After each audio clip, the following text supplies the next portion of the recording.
우리나라에는 두 개의 큰 명절이 있습니다.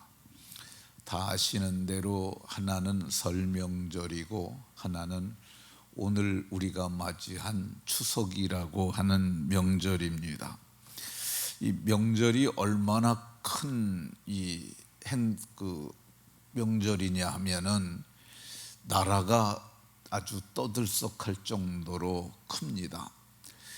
이때 움직이는 국민의 수가 한 2,600만 명 정도가 움직인다고 합니다. 그래서 이 설이나 추석 명절을 민족의 대이동이라고 이렇게 부를 정도입니다.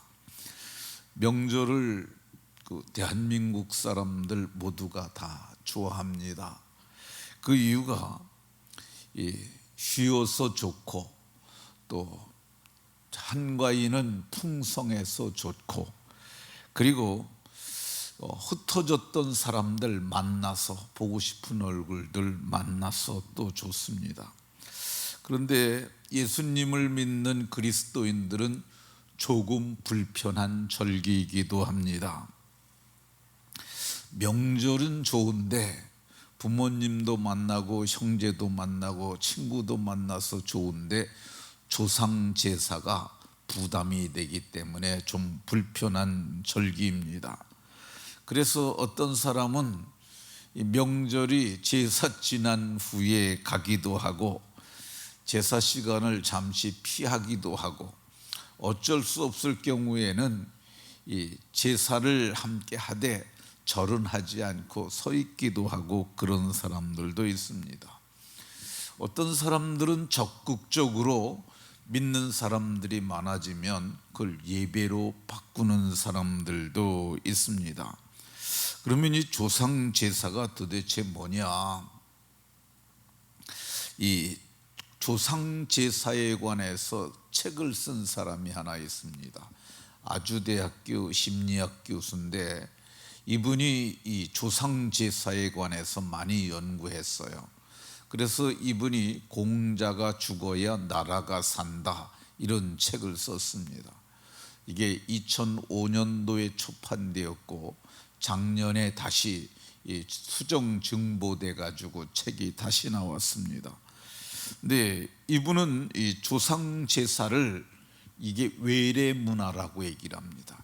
기독교를 외국에서 들어온 거라고 그러는데 이 조상 제사도 역시 마찬가지로 외국에서 조금 먼저 들어온 것이라는 거죠.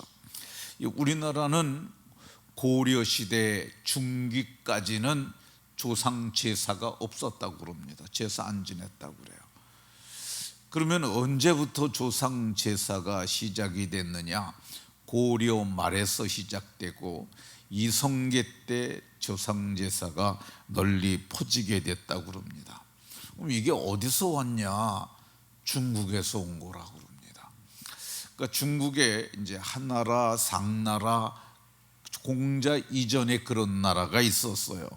근데 진나라의 시황제라는 사람이 있었습니다. 진시황. 그때의 기록으로도 제사가 나오는데 그거는 사람에게 하는 제사가 아니라 천제, 그러니까 하늘의 하나님께 하는 천제를 드렸다고 그럽니다. 근데 이게 이 사람에게 제사하기 시작한 것이 그 후에 이제 주자 이전까지는 제사를 했는데 죽은 사람에게 하지 아니하고 산 부모에게 했다고 그럽니다. 부모님들을 상자에 앉히고 조상들이 이렇게 절하고 하는 그런 형식이었는데 주자 때에 와서 이게 죽은 자가 포함이 됐다고 그럽니다. 주자가 언제 사람이냐? 제가 찾아보니까 서기 1130년에서 그 사람이 70살을 살고 1200년에 죽었어요. 그러니까 지금으로부터 800년 전에 중국에서도 그때부터 죽은 사람에게 제사를 하기 시작한 것입니다.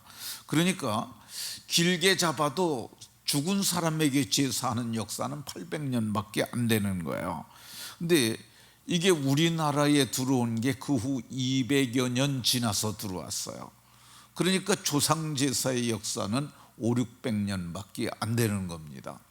그럼 어떻게 이 제사가 민간에 다 퍼져서 모두가 다 제사하게 됐느냐? 그는 이 태조 이성계가 이 이시조선을 건국했을 때, 그때 무학대사가 그에게 조언을 합니다.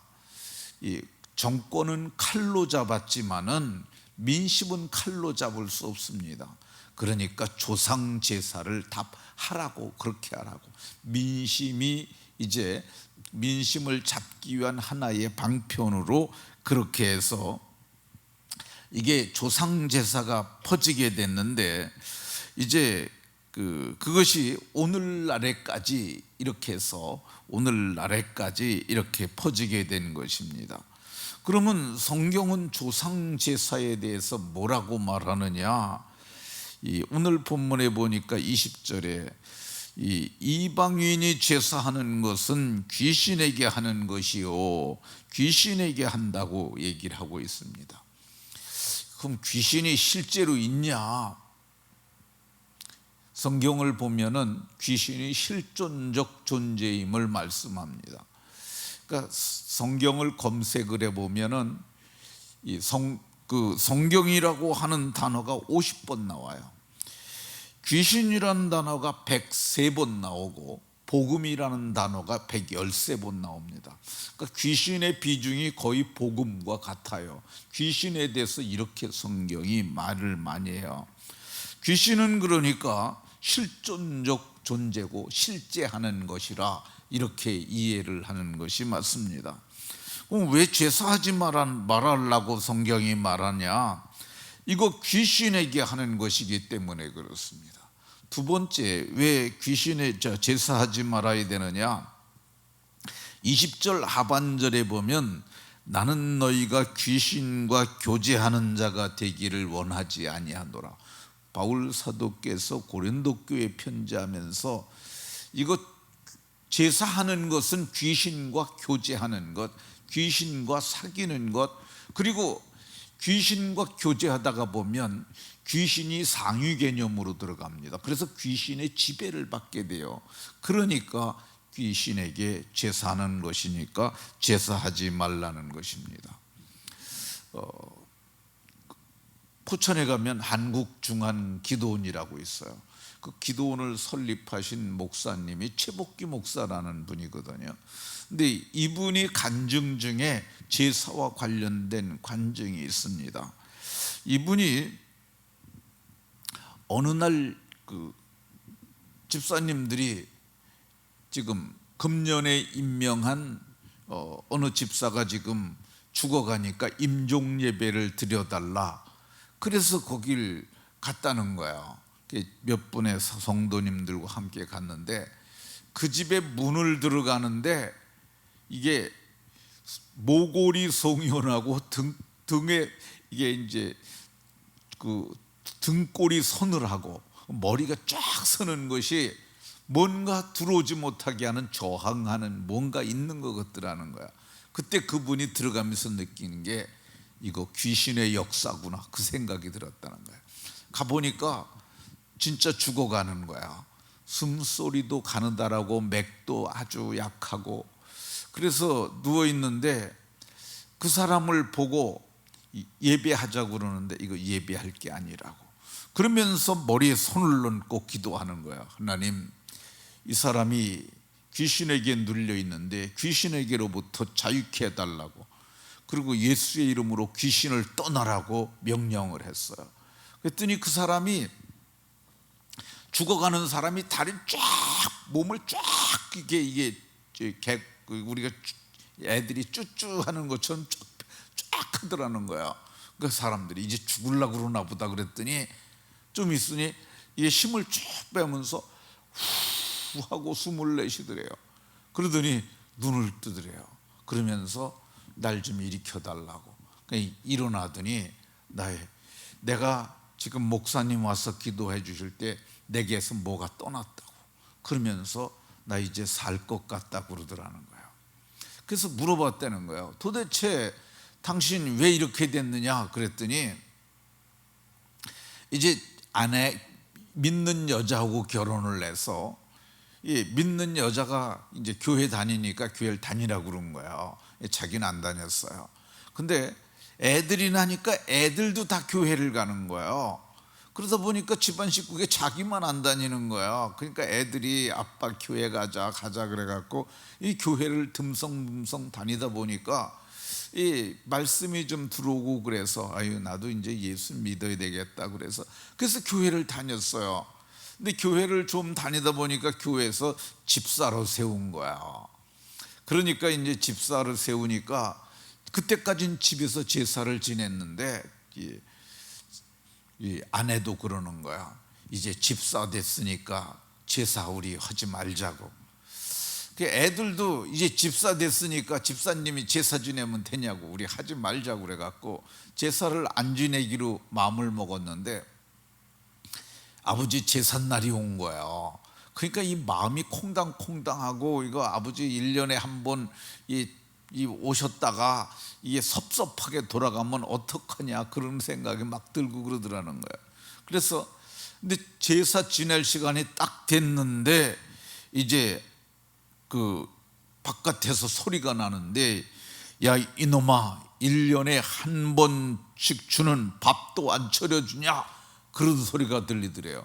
그래서 너무 놀라서 아버지가 왔나? 그러는데 내가 너를 가만두지 않겠다고 자기 속에 뭔가 푹 들어오더라는 거예요. 근데 그날 밤부터 기운이 없고 그러더니 그때부터 들어놓은 거야. 그래서 이화여대 대학 이대병원에 들어가 갖고 석 달을 누워 있었는데 병명을 못 찾으니까 이제 기력이 떨어져 가지고 죽어가니까 병원에서도 할 게 없으니까 이 집으로 데려가라고 그랬다는 거야.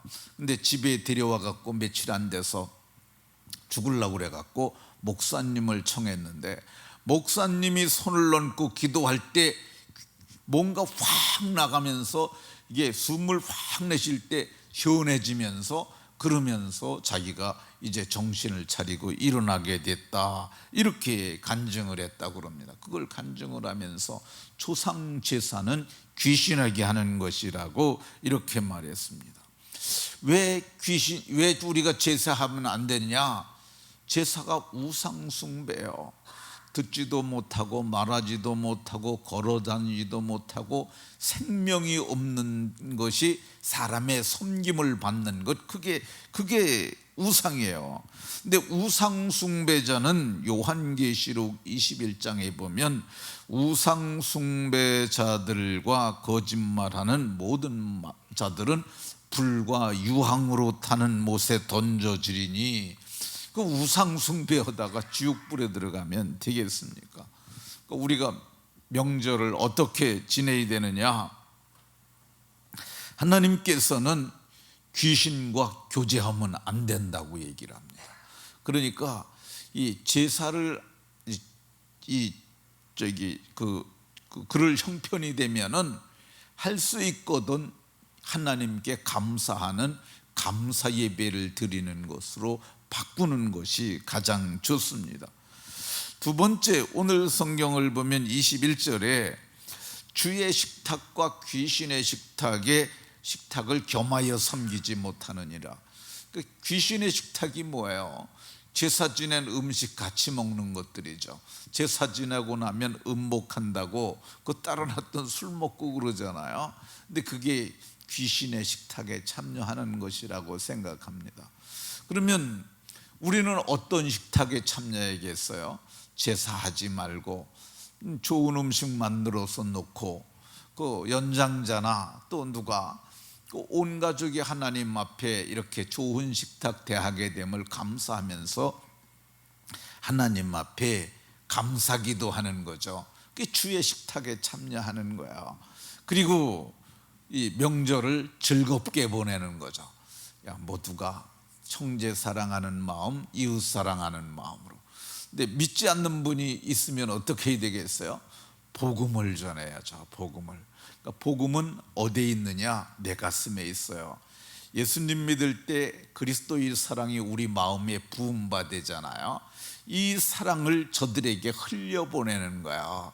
십자가에서 대속하신 예수 그리스도의 사랑을 저들에게 보내주는 거죠. 어떻게 보내느냐? 말로 설명을 해서 보내줄 수 있고요. 그리고 이 부부지간에는 성경이 뭐라고 얘기를 하냐면 그 말로 하지 말고 행실로 하라 그럽니다. 너희의 행위를 가만히 봄이라. 남편이 가만히 보는 거예요. 믿는 이 여인은 어떻게 다른가. 그래서 한 오래 살다가 보면 다르다는 걸 알아요. 예수님 믿으면 다르잖아요. 요즘에 얼마나 그 음탕한 여자들이, 음녀들이 많습니다. 맞습니까? 그냥 그 남편 있음에도 불구하고 회사 가면 하우스 남편 있고 또 온갖 음행들 하면서 살잖아요. 그래서 보면 모텔이 성업하는 이유가 뭐예요? 모텔 수가 3만 개나 된다는데 그 방방이 따지면 그 방까지 따지면 수십만 개 되잖아요. 어떻게 그 사람들이 먹고 살아요? 다 거의가 그게 보면 불륜이죠, 불륜. 그러니까 우리는 그렇게 살지 않잖아요. 자녀들을 잘 가리키려고 그러고 하나님 앞에 경건하게 사는 거 보면서 남편이 보고 돌아오게 된다는 거죠.